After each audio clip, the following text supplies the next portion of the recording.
Welcome to the Tech Egg. Don't get scrambled. Enjoy the video. In this video, I will explain how to make fish and chips using an easy method. First, select a firm white fish such as cod or haddock.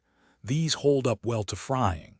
Next, it's crucial to pat your fish very dry with paper towels. This step helps the batter adhere better and ensures a crispier finish. Finally, whisk together your simple batter using all-purpose flour, a touch of baking powder, and very cold sparkling water or beer for extra lightness. Now let's get those chips ready.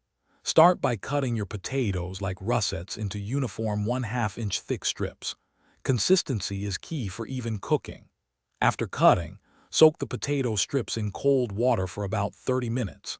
This removes excess starch, which prevents them from sticking and makes them extra crispy. For the best texture, you'll fry your chips twice.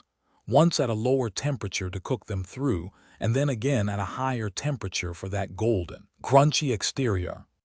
With your chips prepped, it's time for the fish. Heat a neutral oil, like vegetable or canola, in a deep pot to 375 degrees Fahrenheit. Carefully dip each piece of dried fish into your prepared batter, ensuring it's completely coated without any bare spots. Gently lower the battered fish into the hot oil. Fry for about 3 to 5 minutes, or until the batter is beautifully golden brown and the fish flakes easily. Don't overcrowd the pot. Fry in batches if necessary. Once your fish and chips are perfectly fried, carefully remove them from the oil and place them on a wire rack set over paper towels to drain any excess oil.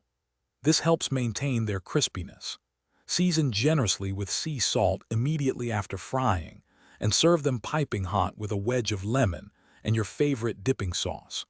For an effortless home, check the description for a link to the Shark AI Ultra Robot Vacuum and other great deals. Enjoy your delicious homemade fish and chips. Thanks for watching. Consider subscribing if I helped unscramble your problems.